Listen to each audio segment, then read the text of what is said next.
a começar uma empresa nova, existe um preço em ser pioneiro, existe um preço em ser o primeiro.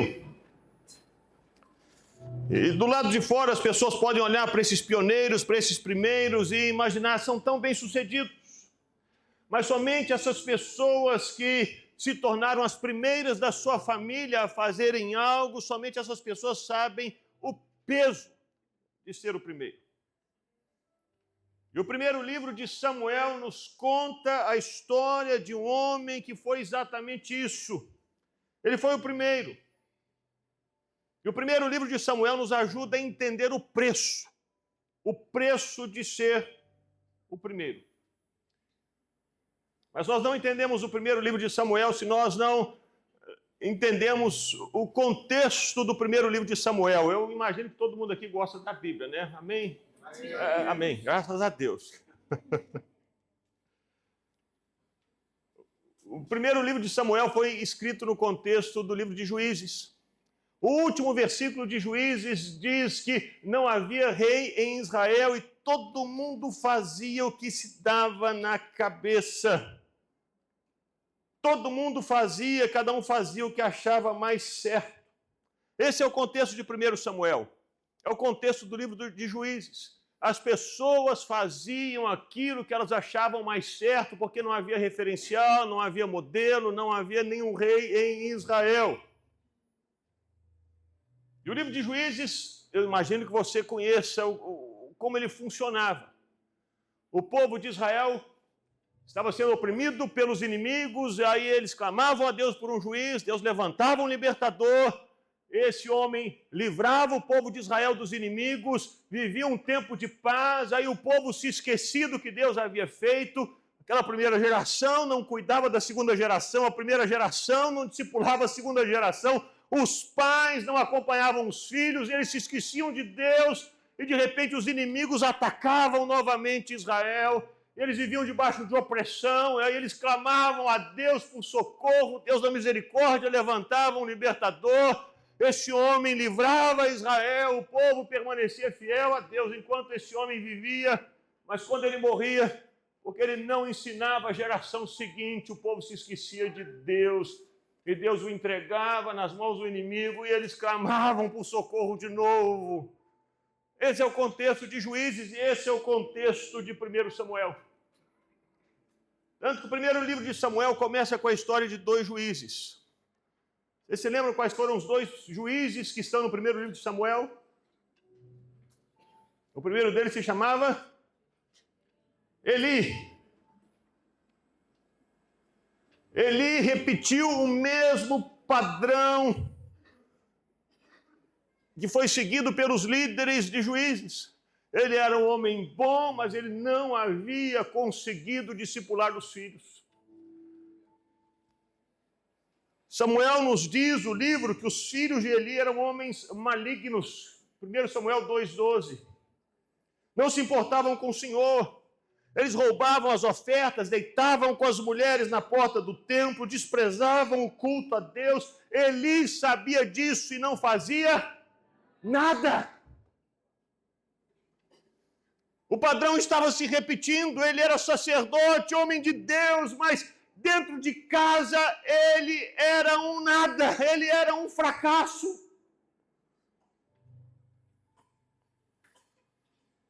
O pai cuidava bem do tabernáculo, mas não cuidava bem da família. Então Deus levanta Samuel, que é o segundo juiz, no primeiro livro de Samuel, para colocar ordem na casa. Mas quando Samuel envelheceu, os filhos dele repetiram o mesmo padrão de juízes. No capítulo 8, versículo 3, a Bíblia nos diz que eles não andaram no caminho do pai, inclinaram-se à avareza, aceitavam suborno, perverteram o direito, colapso de novo. Quantas pessoas não vivem esse mesmo padrão dia por dia nas suas casas, nas suas famílias? Esse era o padrão que existia no povo de Deus nesse período de 1 Samuel.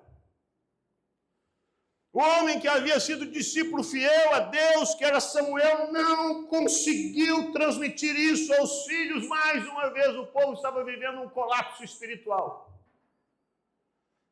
Não era apenas um colapso espiritual, havia um colapso militar. Os filisteus começaram a crescer e a se tornar fortes contra Israel. E 1 Samuel nos diz que numa primeira batalha de Israel contra os filisteus mataram 4.000 soldados de Israel. Os soldados ficaram assustados por aquela derrota, foram até Siló, pegaram a Arca da Aliança, levaram para o acampamento e começaram a imaginar: agora vamos vencer porque a arca está conosco. O arraial de Israel entrou em celebração e dança, agora vamos vencer. Eles tratavam a arca de Deus como um amuleto, imaginavam: temos a arca, então temos a presença. Estavam enganados. Partiram para a guerra. O resultado foi pior ainda. Se na primeira batalha Israel havia perdido 4.000 soldados, na segunda batalha eles perderam mais de 30.000 soldados, fugiram das cidades, os filisteus vieram como um trator conquistando tudo. E como se isso não bastasse, os sacerdotes Ofni e Finéias, filhos de Eli, foram mortos, a Arca da Aliança foi capturada pelos filisteus. A notícia chegou para Eli, o homem já estava velho, gordo. Quando a notícia chegou para ele, ele caiu da cadeira, quebrou o pescoço. A mulher de Finéias, ao ouvir que Israel tinha perdido a guerra, a arca tinha sido capturada, ela estava grávida, deu à luz e sussurrou um grito: foi-se a glória. E acabou. Foi-se a glória de Israel.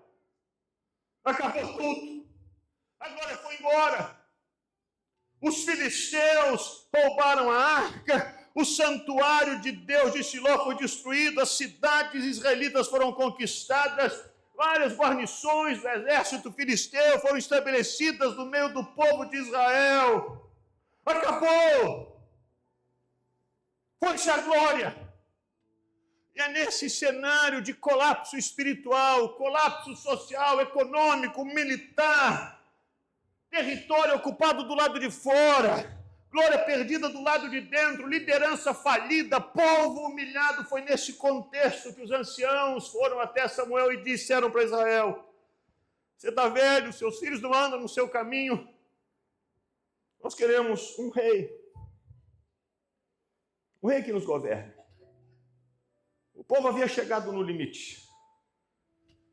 Não dá mais para continuar a viver nesse mesmo ciclo de altos e baixos, estamos quebrados, estamos destruídos, fracassados, falidos, precisamos de um rei. É aqui nessa altura que Saul entra em cena. Saul não entra como um rei.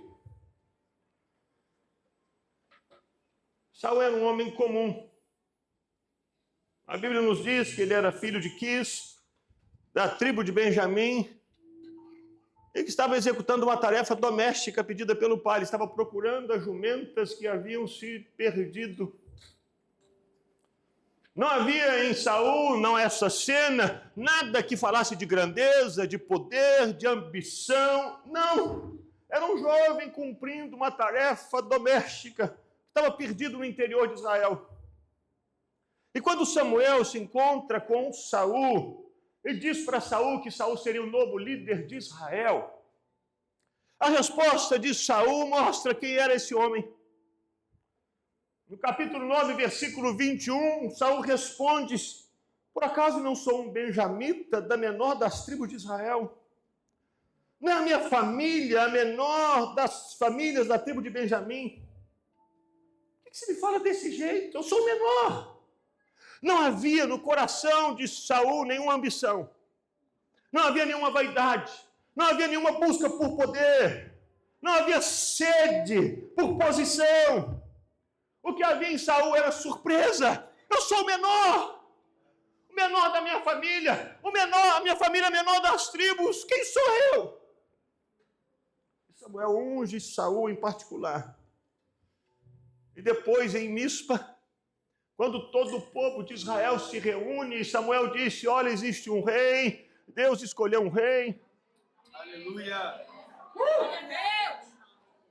Deus escolheu um rei. As pessoas estavam impressionadas, onde está esse rei? E Samuel disse, ele está aqui no meio, ele está conosco. E onde estava Saul? Saul estava escondido atrás da bagagem. Ele não se apresentou como um homem poderoso, eu já fui ungido por Samuel, já fui escolhido por Deus, eu já fui reconhecido pelo profeta, não. Saul estava escondido atrás da bagagem. Ele não se sentia apto para a missão. Ele não se sentia tão grande, tão poderoso, tão capaz. Ele precisou ser encontrado à força para ser aclamado rei. Não era algo que estava no coração dele. E nessa ocasião, algumas pessoas começaram a duvidar, mas esse é o rei. Saul não se importou com a palavra dessas pessoas. Não, ele voltou para a vida antiga. Ele não foi para um palácio depois de ter sido ungido pela segunda vez como rei de Israel, não. Ele voltou para o seu trabalho de antes. Voltou para ser lavrador novamente. Voltou para Gibeá, onde continuou a trabalhar como lavrador. Então algo aconteceu. No capítulo 11 de 1 Samuel, lemos que os amonitas cercaram a cidade de Jabes-Gileade e disseram para os moradores, nós vamos acabar com vocês e vamos mutilar vocês. A notícia começou a se espalhar por Israel, os nossos irmãos estão cercados. E quando essa notícia chegou até Saul, que estava lá em Gibeá, 1 Samuel 11:6, nós lemos que o Espírito de Deus veio sobre Saul e ele ficou furioso. Saul viveu a mesma experiência que os juízes antes viviam. Era assim que acontecia no tempo dos juízes. Você se lembra de Jefté, se lembra de Sansão, o Espírito vinha e ele começava a sentir aquela ira santa de Deus. E entendia que Deus estava chamando para uma missão. E Saul, então, recebeu o Espírito Santo de Deus, recebeu unção de liderança. Não havia ambição política. Havia uma unção do Espírito de Deus sobre a vida de Saul nesse momento. E quando ele faz a convocação, mais de 300.000 homens responderam ao chamado. Eles seguiram Saul, foram para Jabes-Gileade e derrotaram os inimigos. E depois de muitos anos, o povo de Israel ficou eufórico. Finalmente, um rei, um líder, venceu os nossos inimigos. E logo alguns dentre o povo disseram, vocês lembram daqueles que duvidaram de Saul? Que acharam que Saul não era nada? Vamos matá-los. E a resposta de Saul mostra como era o coração dele no início. A resposta de Saul, 1 Samuel 11:13, foi hoje ninguém será morto, porque no dia de hoje Deus salvou Israel. Nesse começo, Saul reconhecia a vitória vem de Deus. Não fui eu, foi Deus. O povo ficou maravilhado e pela terceira vez eles aclamam Saul rei. Agora a transição estava oficialmente feita. Saul se tornou o primeiro rei de Israel. Houve uma transição do período de juízes para a monarquia. Um tempo novo é inaugurado e Saul se torna o primeiro. O primeiro. E as vitórias começaram a acontecer depois disso. No capítulo 14 de 1 Samuel, nós temos um resumo impressionante das vitórias de Saul. No versículo 47, se você está com a sua Bíblia aí aberta, nós lemos, quando assumiu o reinado de Israel, Saul lutou contra todos os seus inimigos ao redor. contra Moabe, os filhos de Amon, Edom, contra os reis de Zobá, os filisteus, e para onde quer que se voltava era vitorioso. Lutou com coragem, derrotando os amalequitas e libertando Israel das mãos dos que os saqueavam. Saul montou um exército com homens que antes eram apenas agricultores com enxadas. Antes Israel lutava era com pau e pedra, porque os filisteus não permitiam que houvesse ferreiro em Israel. No capítulo 13 de Samuel, nós lemos que os únicos que tinham espada eram Saul e Jonatas, ninguém mais. Saul pegou aquele bando de agricultores, de gente que trabalhava na terra, de gente que trabalhava com cabrito, e Saul fez deles um exército poderoso, que enfrentava os inimigos e conquistava vitórias. Esse era Saul. Do ponto de vista humano, ele era exatamente aquele que Israel precisava, o homem certo, no momento certo, com as vitórias certas. Esse era Saul no começo, o primeiro. Mas existe um preço. As vitórias que Saul teve trouxeram algo que Saul não sabia administrar bem: o sucesso.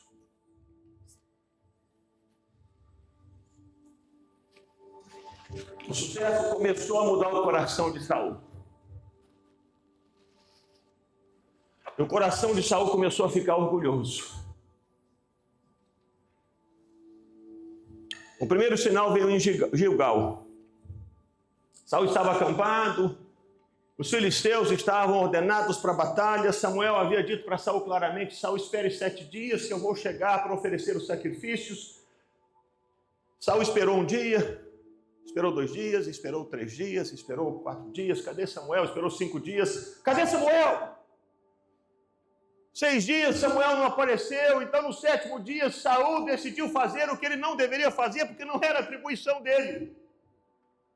Saul ofereceu ele mesmo o sacrifício que deveria ser oferecido pelo sacerdote. Porque nessa altura, como estava sendo bem sucedido em todas as guerras, em todas as campanhas, Saul começou a imaginar: eu posso fazer o que eu quiser. Sou tão bem sucedido, Deus está comigo, eu posso fazer o que me vier à cabeça. Quando Samuel chegou, questionou Saul, Saul se justificou, explicou, culpou as circunstâncias. É o povo que está dispersando, os filisteus que estão avançando. Samuel, você não chegou. Mas o que Saul fez foi ignorar os limites. Ignorou Samuel e fez o que não era atribuição dele. Esse foi o primeiro sinal de que o orgulho havia tomado o coração de Saul. O segundo sinal veio na guerra contra os amalequitas. Mais uma vez, Deus deu outra oportunidade para Saul. Vai, destrua completamente os amalequitas. Povo, animais, destrói tudo. Era uma ordem clara. Não tinha margem para interpretação. Saul saiu, venceu a batalha e fez exatamente aquilo que tinha sido proibido para ele. Ele destruiu apenas aquilo que era desprezível. E quando Samuel chegou, Saul recebeu com a frase que revelava qual era o estado do seu coração. No capítulo 15, versículo 13 de Samuel, nós lemos Saul responder: você seja bendito do Senhor, Samuel. Eu executei tudo o que o Senhor me pediu. Olha que situação. Ele acreditava que ele havia obedecido toda a palavra de Deus. O orgulho havia chegado a tal ponto no coração de Saul que ele não conseguia mais ver a diferença entre a palavra de Deus e a vontade dele. Ele não conseguia mais discernir o que Deus estava falando e aquilo que ele estava falando. Deus o mandou destruir completamente os amalequitas, e quando Samuel chegou, Saul disse: eu destruí tudo, mas não era verdade.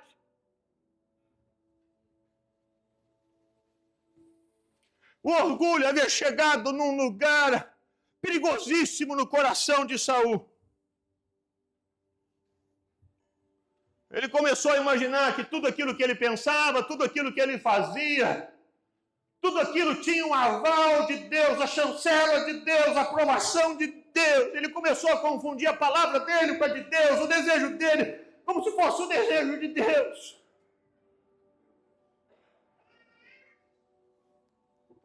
O perigo de ser o primeiro. O sucesso vem. Como lidar com isso? O orgulho, como uma serpente escondida, rasteja para picar. Esse que é o primeiro. A resposta de Samuel para Saul, você a conhece bem. A resposta de Samuel foi: será que o Senhor tem mais prazer em holocaustos e sacrifícios do que obedecer a sua palavra? Eis que obedecer é melhor do que o sacrificar. O ouvir é melhor do que a gordura de carneiros. E nesse momento, Samuel traz a palavra de Deus para Saul, porque você rejeitou o Senhor, ele o rejeitou como rei. Nessa altura, o orgulho havia corrompido Saul completamente. Deus rejeitou você, Saul. E qual foi a reação de Saul? No momento mais delicado da vida dele, no momento em que ele ouve Deus rejeitou você, o que ele fez? Ele clamou e pediu: Deus, tem misericórdia de mim, Senhor, me ajuda, Senhor, eu pequei, meu Deus, onde eu vim parar? Foi essa a reação de Saul? Foi assim que Saul fez? Não! Ele não pediu perdão, ele não pediu restauração, ele não pediu: Deus, tem misericórdia de mim, não! O pedido de Saul foi: Samuel, por favor, me honre no meio do povo. Mesmo diante da repreensão de Deus, da rejeição de Deus, Saul ainda queria manter a aparência. Samuel, vem comigo. O que as pessoas vão pensar se você não for oferecer os sacrifícios comigo? Samuel, vem, por favor. As pessoas precisam ver você do meu lado. Mesmo sendo rejeitado por Deus, ele ainda queria a aprovação dos homens. Essa busca pelos aplausos dos homens se tornou mais evidente quando Saul levantou um monumento para ele mesmo no Monte Carmelo. Como lemos em 1 Samuel 15:12, Saul levantou um monumento para ele. Percebe? Percebe a mudança? O homem que havia começado escondido entre as bagagens. O homem que havia dito: eu não sou o menor da casa do meu pai, o menor das tribos de Israel, da menor família de Benjamim. Agora esse homem erguia estátuas em sua própria homenagem. Esse é o retrato mais honesto do que o orgulho pode causar no coração de alguém. Alguém que cai na armadilha do orgulho, alguém que se deixa seduzir pelo sucesso, acaba construindo monumentos para si mesmo. E aqui vem a espiral descendente de Saul. Ele começa a cair. Primeiro veio os ciúmes de Davi. Davi que havia matado Golias, que havia se tornado seu escudeiro. Saul começou a ter ciúmes de Davi, esse ciúmes virou desconfiança. Essa desconfiança cresceu, se espalhou como um veneno, contaminando todas as relações de Saul, todos os relacionamentos dele, o modo como ele via todas as pessoas. Quando o sacerdote Ginobe, da família de Aimeleque,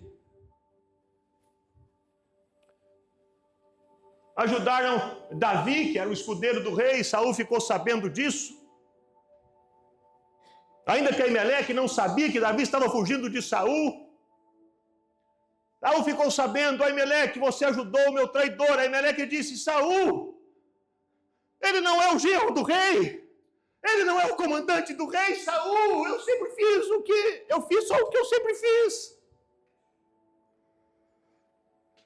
O coração de Saul já estava tão doente, por causa dos ciúmes, que ele mandou matar 85 sacerdotes, acusando-os de traição, destruiu a cidade deles, matou as mulheres e os filhos. O mesmo homem que havia dito lá no início, ninguém vai ser morto hoje, porque o Senhor trouxe grande salvação. Agora esse homem ordenava o massacre de inocentes. O orgulho havia se tornado em paranoia, a paranoia havia se transformado em crueldade. Até mesmo Jonatas, o filho de Saul, quando foi defender Davi, recebeu como resposta a lança do pai dele que tentou matá-lo. Até Jonatas se tornou suspeito de traição.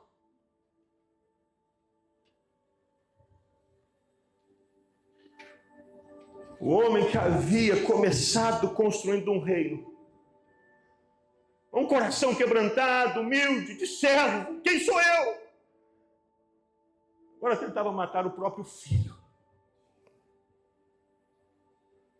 E quanto mais esse Saul perseguia, mais ele se isolava. Quanto mais ele se isolava, mais ele desconfiava de todo mundo. Quanto mais desconfiava de todo mundo, mais ele perseguia os outros.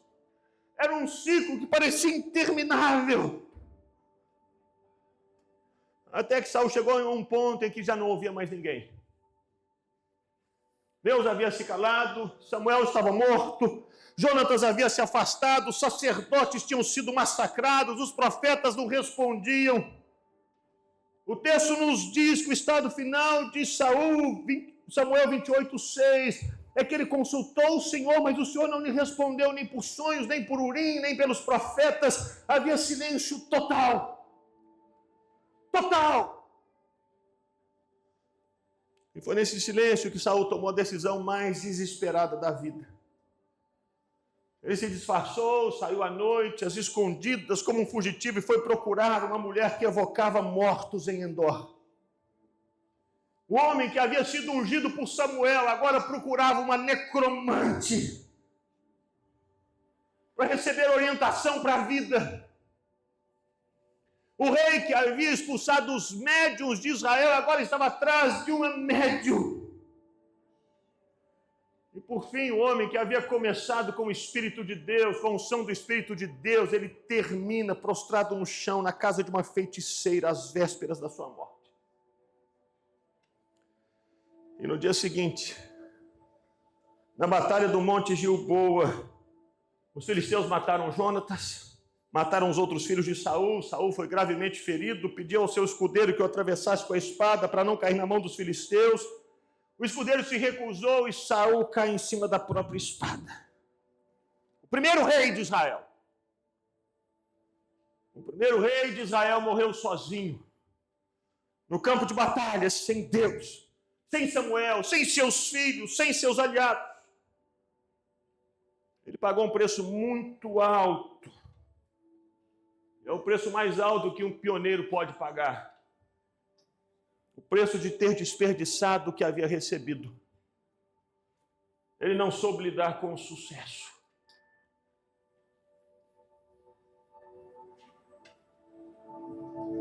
Isso é um preço.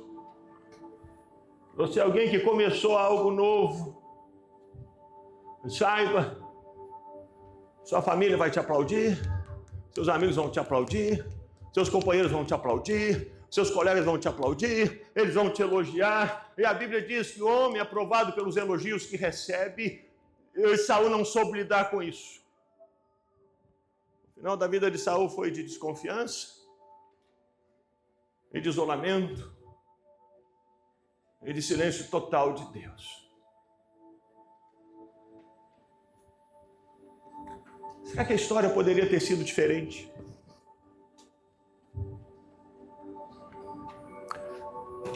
Ou, deixa eu voltar a pergunta para você. Se você é essa pessoa que começou algo, que pioneirou em algo, o que você pode fazer diferente? O que Saul poderia ter feito de diferente para não ter esse final? Primeiro, ele poderia ter cultivado a humildade. Saul poderia ter tido uma atitude diferente depois do sucesso. Ao invés de cair na armadilha do orgulho, ele poderia ter sido humilde. Davi, que foi o rei depois de Saul, não era um homem perfeito, não era um homem plenamente santo. Ele cometeu pecados graves, mas havia uma diferença. Davi dobrava o joelho. Quando ele errava, ele assumia. Quando pecava, ele se arrependia. Ele não pedia que Samuel honrasse entre os anciãos, nem Natã. Ele dizia: Deus, eu pequei. Eu pequei. Fui eu. Eu errei. A humildade nos leva a esse lugar de reconhecer os erros. O orgulho nos leva a justificar os erros. O orgulho nos leva sempre a dizer: o outro é que errou, o outro é que fez, o outro é que caiu, o outro é que está fazendo errado, o outro é que está falando errado, eu continuo no meu lugar. Esse é o argumento do orgulho. Mas a humildade, quando a pessoa reconhece o erro e é confrontada, ela não diz foi o outro, ela diz fui eu. Fui eu. Deus me perdoa. Perdoa.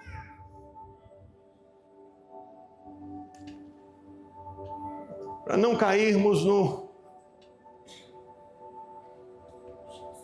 na armadilha do sucesso, que é o orgulho que vem como serpente rastejando para nos picar com o veneno. A primeira postura é: cultive a humildade. Em segundo lugar, para você evitar esse veneno do orgulho que vem quando o sucesso aparece, não levante monumentos para si mesmo. Saul fez isso. Ele ergueu um monumento para ele mesmo. E entenda, monumentos não são simplesmente estátuas de pedra, não. São as histórias que contamos sobre nós mesmos, onde Deus não aparece. São os currículos que nós inflamamos. São os sucessos que conquistamos sem nunca apontar para Deus e dizendo, foi Deus, foi Deus. Não, os monumentos nos levam a dizer, eu fiz, eu consegui, eu tenho habilidade, eu tenho experiência, eu tenho expertise, eu tenho bons relacionamentos. Toda vez que você se coloca no centro da narrativa do que Deus fez através de você, você está erguendo um monumento para você. E monumentos atraem idolatria. Não levante monumentos para você mesmo. Ao contar a sua história de sucesso, lembre-se, foi Deus. Amém. Foi Deus. Não fui eu. Se tirar Jesus da minha vida, acabou tudo. Foi Deus. Em terceiro lugar, para se livrar dessa armadilha do sucesso, não se afaste das pessoas. O isolamento de Saul não foi imposto de fora. Ele foi construindo esse isolamento dentro dele, tijolo por tijolo, suspeita por suspeita. Cada relação que ele destruiu foi uma escolha dele. Jonatas tentou ficar, os sacerdotes de Nob não eram seus inimigos, mas o orgulho cria inimigos onde há aliados e cria solidão onde havia comunidade. O orgulho faz isso. Você afasta as pessoas, porque você sempre vai achar que as pessoas estão querendo ocupar o seu lugar. Você sempre vai achar que as pessoas estão atrás daquilo que você tem. Você sempre vai olhar com desconfiança para as pessoas que Deus coloca do seu lado e que querem apenas ajudar, mas o orgulho tomou conta do seu coração, você simplesmente tem uma visão distorcida do outro e começa a dizer, ele está comigo porque ele quer alguma coisa, e você se isola. Foi isso que Saul fez. Ele se isolou de todos, de todos. Todos se tornaram inimigos, todos se tornaram suspeitos, até o filho.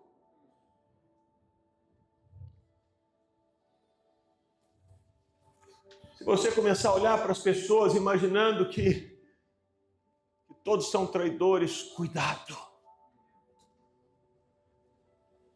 Isso é um sinal, não de que existe algo errado nas pessoas, mas de que existe algo errado em você.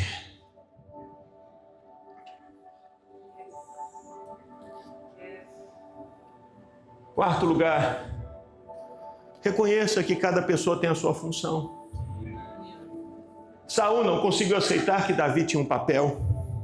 Não conseguiu aceitar que Samuel tinha um papel. Não conseguiu aceitar que Jonatas tinha um papel. Ele queria ser tudo. Ele queria ser rei, sacerdote, general, profeta. E quando alguém exercia bem a sua função, Saul fazia de tudo para calar essa pessoa. Saul via essa pessoa como uma ameaça e não como um complemento. Uma das marcas mais claras da maturidade espiritual é a capacidade de celebrar o dom do outro sem se sentir diminuído. O corpo tem muitos membros, tem muitos dons. O olho não pode dizer para a mão, eu não preciso de você. Nem o pé dizer para o ouvido, eu não preciso de você. Quando você começar a sentir que o sucesso do outro é uma ameaça ao seu, lembre-se de Saul no campo de batalha, ouvindo as mulheres cantarem. Escolha uma reação diferente. Saul não conseguiu aceitar que Davi era melhor no campo de batalha que ele. Quando esse sussurro da serpente vier nos seus ouvidos, não reaja como Saul. E por fim, permaneça conectado a Deus. O silêncio que Saul encontrou em 1 Samuel 28. Esse silêncio não foi uma decisão arbitrária de Deus, não. Esse foi o resultado de anos de afastamento progressivo. Deus havia falado em Gilgal, Saul não quis ouvir. Deus havia falado pelos amalequitas, Saul não quis ouvir. Deus havia falado por Samuel vez após vez, e Saul simplesmente fechou os ouvidos. Não que Deus não tenha falado, mas que Saul foi fechando os ouvidos todas as vezes que Deus falava, chamava, confrontava, dizia de novo. Saul não quis escutar, não quis escutar, não quis escutar, até que o coração de Saul ficou completamente endurecido para a voz de Deus. O silêncio de Deus em 1 Samuel 28 foi apenas o resultado do endurecimento de Saul, que escolheu não ouvir Deus todas as vezes que Deus tentou falar com ele. Meu irmão, não deixe que o barulho das conquistas, das responsabilidades, das pressões, silencie a única voz que importa. Existe um preço de ser o primeiro. Um preço de ser bem-sucedido, que é o preço cobrado pelos elogios e aplausos por ter feito algo que ninguém nunca fez. Não caia na tentação do orgulho. Não crie monumentos para você mesmo. Não veja ameaça onde há cumprimento. E permaneça conectado àquele que chamou você no início. Saul começou tão bem, com o coração tão certo, mas foi se perdendo no meio do caminho. Ele pagou o preço, porque não soube lidar com o sucesso. Nós temos vivido um tempo tão bonito aqui na nossa igreja em Talatona.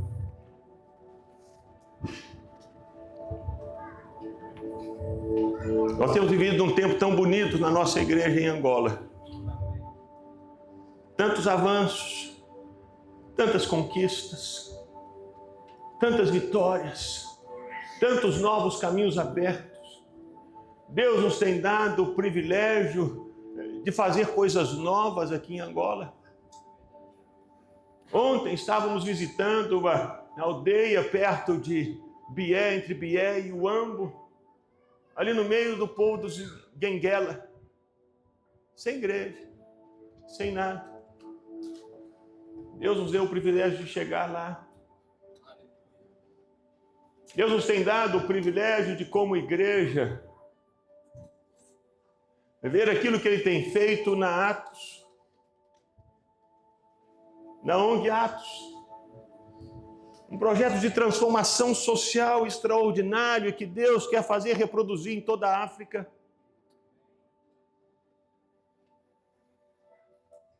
Meus irmãos, estamos reunidos num shopping, estamos conquistando um território tão único.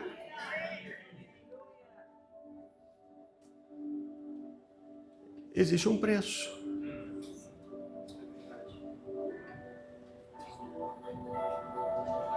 As pessoas vão começar a aplaudir, vão começar a falar de você, vão começar a te elogiar, vão começar a falar, você é da igreja diante do trono. Uau!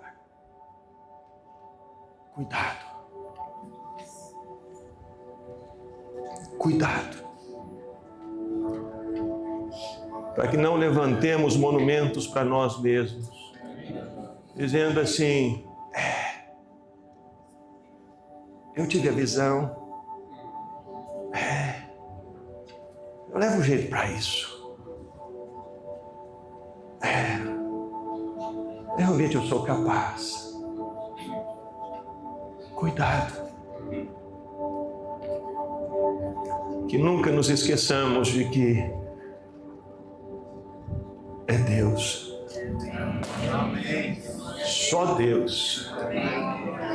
Se você está aqui, foi Deus. Se você entrou na faculdade, foi Deus. Se você tem um bom casamento, foi Deus. Se você tem prosperado na empresa onde você trabalha e tem conseguido promoções e mais promoções, não se esqueça, foi Deus.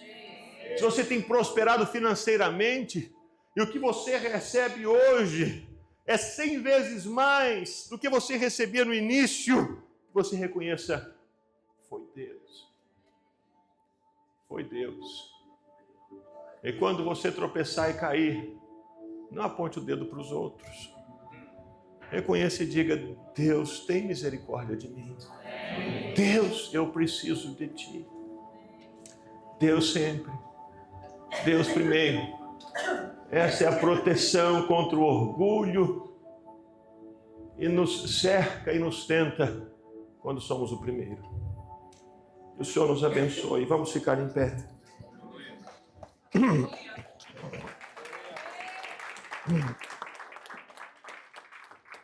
Queria orar por você, feche os seus olhos.